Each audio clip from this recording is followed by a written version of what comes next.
So, and it was only through looking at other photographs that I sort of stumbled across something. Because a lot of the film that I shoot, I mean my only film camera really is a large format camera. There's an online page called the Large Format Photography Forum, which is basically, it's a question and answer forum they have pertaining to large format. And I've learned tons from this forum over the years. It's an exceptional resource. And from looking at that, and people can post photographs on there and so forth, I started seeing photographs taken with some different lenses on large format cameras. And so once I looked into it, I realized people are using essentially antique lenses that were made for large format cameras 100 years ago and even more. And I was intrigued by the look that these had, because I looked at them and I thought, it's different. They're are these slower lenses? No, they're actually fast lenses in that these lenses there's generally no aperture in them. So it's a brass tube with two sets of elements in them. And this particular type of lens, and there's a bunch of different old lenses out there, but this particular design is called a Petzval lens. And I think that's the name of the guy that first started it, first designed it. And the idea is that the center of the image is actually quite sharp, but it falls off quite rapidly. And a lot of these lenses were initially made as projection lenses, meaning that they were intended the only part of the image you would see was the very middle. But if you were to use the entire image circle pulled up by the lens, you start to get a lot of fall off. So the corners of these shots are quite dark, and that's because the lens itself will vignette if you allow that whole image to be placed on the film. So the lenses are typically f3.8 is the most common. So if you're shooting large format, f3.8 is like a very tiny amount of depth of field. And I just found, I started experimenting. I bought one of these lenses which I was using in my 5x7 camera, and one of the first shots I took was with a woman who'd done some modeling for me out at Goldstream Park. And we had a couple of these big, huge moss-covered trees. And I developed the film, and I was like, I was completely flabbergasted by what I got. It's like, I have just finally achieved the look for shooting the nude in the West Coast landscape that I've always wanted.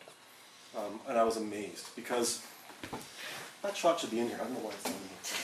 But it's much like, not all these shots are taken with the lenses, but this one is, and these four are, and it's this sort of look. I mean, it's got the vignetting around it. The background has a beautiful out of focus quality. It goes very soft, and depending on there's a relationship between where you focus and how far items in the background are. Sometimes the background actually goes swirly, which these shots just coincidentally don't show a whole lot of that, but a lot of them do, other ones that I have. So it's sort of blurry, it goes kind of swirly sometimes, and it's got sort of a surreal look to it, which, again, matches what I guess for some reason, I find appealing about shooting this way. Are you shooting from a great distance to compensate for your depth of field issues? No. No, in fact, if anything, I want to accentuate it. I've got another whole, almost every time I shoot, I do several shots that are essentially almost, they're portraits, more or less. And usually it's if not just the head and shoulders, it's sort of from the waist up, and the camera's very close, like maybe this distance from you and I away.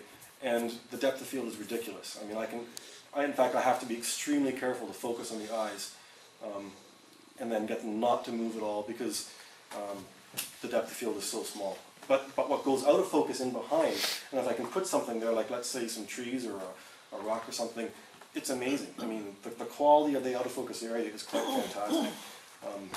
And it's still something that I'm still kind of exploring. I've become a bit of an addict, and I admit I just bought another one of these lenses, which I shouldn't have done.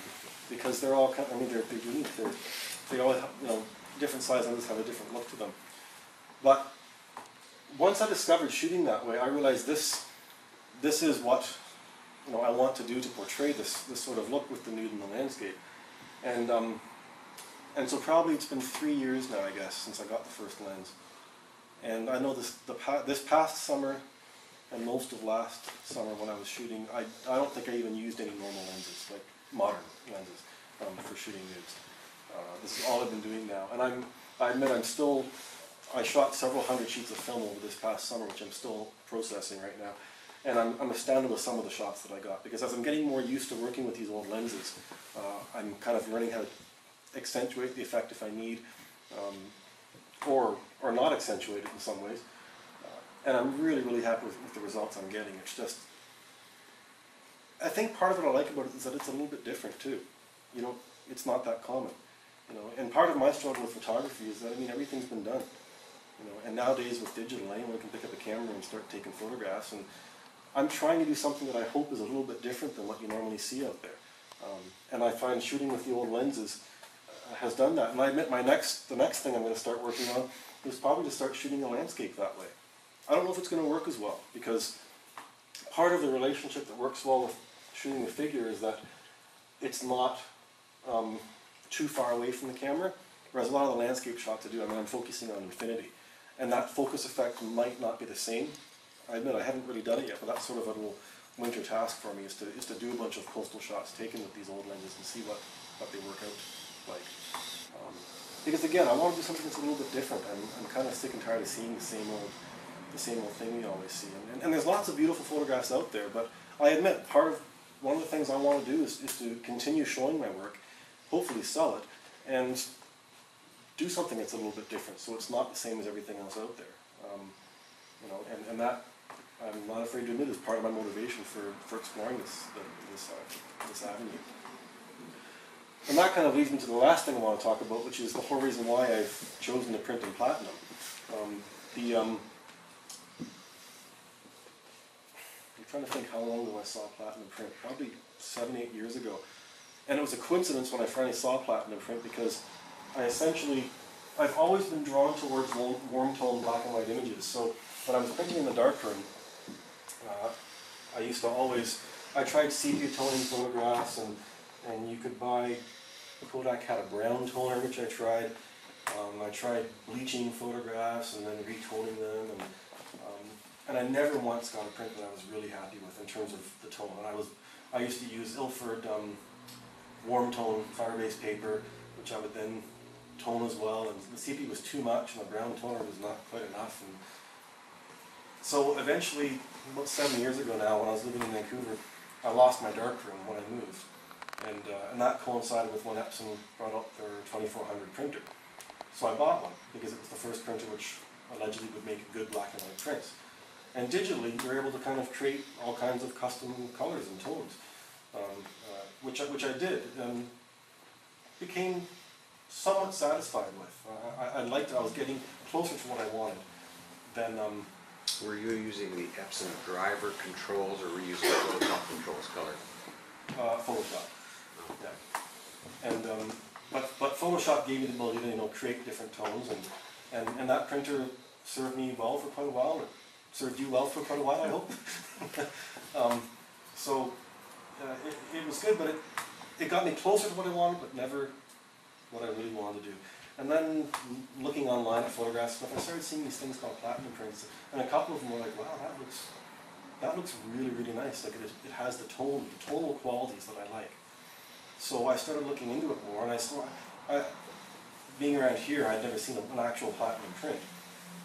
But I saw all kinds of them online and started trying out who was doing it and looking at their photographs, and again, I really liked what I saw. So it was about 3 years ago now. In fact, exactly 3 years ago right now. It was early November. I took a workshop. Eric Fuqua, who's a photographer down in California, who was teaching platinum printing. And I took his workshop through the Yosemite Gallery, the Ansel Adams Gallery in Yosemite. And he basically taught us how to make digital negatives and then use those negatives for platinum printing. And when I made my first platinum print, it was like that first shot I did with the old lens. I mean, in fact, it was more than that. I mean, the print came out, and I looked at it, and I literally had chills going down my spine, because it was like, for the first time in my life, I had created a black and white image that achieved the look that I wanted, that I saw in my head. Not just the tone of the image, but the tonal qualities as well. And I was completely amazed. And I mean, the workshop was 4 days, and I remember I spent 4 nights. I camped in the campground in Yosemite. That first night, I couldn't even sleep. This is how ridiculous I am. Like, I lay there in my tent thinking, about things I wanted to print and things I wanted to shoot and print this way and stuff, and it was stupid. But my mind was absolutely spinning because for the first time, I found this way to print that did what I wanted. So the next few days of the workshop were absolutely amazing, that we kept making more prints and learning how to use this technique. And I came home and immediately, spent a stupid amount of money on buying chemistry and paper, and I had to build a UV light box and so forth, because I knew this is how I'm going to print. So it's only been a few years I've been doing this, but I am exceptionally happy with the results I'm getting now. And essentially the way I work now is that I shoot film, I shoot digital sometimes, but I end up making a digital file one way or another. So I scan my film, or else I'm using a digital file from the camera, and essentially make a new negative. So I find it's a really nice way to work, because I can, in Photoshop, I can do my dodging and burning in contrast control, which, I can be as precise or as sloppy as I want, and then output that into a new negative. So then you have to invert it and then reverse it or something, and then? Yeah, and there is a whole technical step, because I teach a workshop here for digital negatives and platinum printing. Excuse me. And part of the problem with digital negatives that turns off a lot of people is that there is a technical aspect to it, which is a royal pain in the ass. And it's that you have to create a correction curve to compensate when you invert the image, because you can't just invert it and then press the print button. Between the digital conversion and also using platinum palladium chemistry, the values change in that the gradation of tones from pure black to pure white, instead of being a straight line, becomes skewed. They usually become more contrasty in ways that are not at all pleasing. So you have to take your set of chemistry and your process that you use, and you create a correction curve for that to restore linearity to these values. So it means making a series of step tablets. So I don't know what a step tablet is. It's a chart basically with a bunch of squares on it from pure white to pure black in equal increments. And I've printed, I don't want to think about how many step tablets I've printed, because to create this correction curve, you essentially print a digital negative of a true step tablet onto a piece of Pictorico OHP is the clear material I use to make my negatives. And then you take a piece of paper, you coat it with my platinum palladium emulsion, and print it. And develop it, expose it, develop it, rinse it, and dry it, which takes over an hour to do one. And to get a correction curve, I've never done it in less than 12 steps. So there's at least 12 hours involved, usually more than that. Can't you just reuse that for each print, or do you have to do it for every run of prints you're doing? No, I reuse it, but I have to create this curve up front for this process. Can you not make a Photoshop action that uses curve level adjustments in it, sort of? What I do is I create this correction curve and then apply, and once I get it to work, once I've restored this linear trend to my values, that becomes my standard. And literally all I'm doing then is applying that curve to my images. But to create it in the first place is a stupid amount of work. So it turns off some people. And I had a weird snafu preparing for this show where I'm kind of at a complete loss to figure out why, because I taught a workshop in August using this method. Everything worked perfectly. Literally exactly a month later, Diana and I chose the images that I was going to use for the show. And like 2 days later, I went down to my basement to start printing, and nothing worked. And I couldn't figure out why. I thought my chemistry was bad. I thought that maybe a cat peed on my paper or something. Like, I couldn't figure out what was going on. And 2 weeks later, I discovered that my correction curve wasn't working right. And so I had to create a new one, which took me 3 days. And I still don't know why, but something went strange. And were you using like an Epson R2400 to make your negatives? I now use a 3800. That's the printer I have now. Because I've heard people complain that there's problems with even though you calibrate your monitor and calibrate your printer, all that sort of whatever stuff, and you still get a darker print than you do that's on your screen, and there's anomalies that people run into. For making prints, that happens, definitely.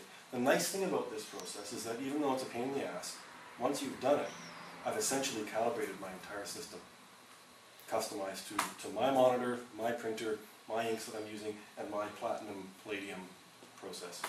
So it's really nice. And the dumb thing is that this correction curve I created 3 years ago worked fine for 2 years.